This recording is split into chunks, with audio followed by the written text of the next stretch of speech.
Sa iba pang balita, walang naiulat na nasawi. Samantalang 179 naman ang mga nasa pagamutan dahil na rin sa diarrhea outbreak sa Alamada, North Cotabato. Ang buong ulat, kunin naman natin sa aming kasama ang si Peng Alinio ng Radyo ng Bayan, Davao. Peng, maayong hapon.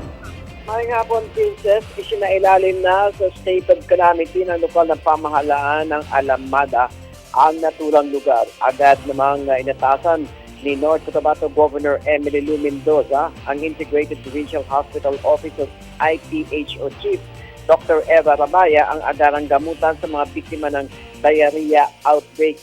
Umabot na sa mahigit 500 ang kaso ng diarrhea outbreak. 171 pa rin ang nasa pagamutan. Sa inisyal na report mula sa bayan ng Alamada, nagsimulang isugod sa ospital ang mga biktima ng linggo ng gabi at hanggang sa hapon ay may mga dinadala pa sa mga pagamutan kaya't napilitan silang magdagdag ng mga hospital bed sa labas ng ospital at ilipat sa ibang ospital sa ibang bayan ang mga biktima. Samantala ay natasa rin ni Governor Mendoza si Cotabato 2nd District Board Member Irene Claire Pagal, Chair ng SB Cotabato Committee on Health na magtungo sa Banisilan upang magsagawa ng assessment sa kondisyon ng water sources ng mga biktima ng diarrhea. Maaari niya magsagawa ng rekomendasyon ng Health Committee para lalo pang mapahusay at lalo maging ligtas ang water system sa naturang mga barangay sa Alamada.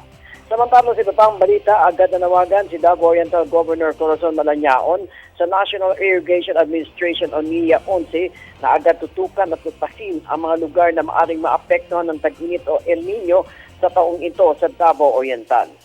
Sa panayam sa Gobernador Lunes, sinabi nito na hindi pa sila talaga nakakabangon sa hagupit ng Bagyong Pablo na tumama sa kanang probinsya noong ika-4 ng Disyembre 2012 at hanggang ngayon ay patuloy pa rin ang pagbibigay na ng ayuda lalo na sa mga nawalan tirahan na sinira na naturang bagyo at nadagdagan pa ng mga naganap sa ilang lugar ng Davao Oriental buwan ng taong ito na low pressure area at bagyong Agaton na nakasilan ng mga pananim, ari-arian kabahayan sa ilang bahagi ng Katil, Caraga, Buzon at Baganga.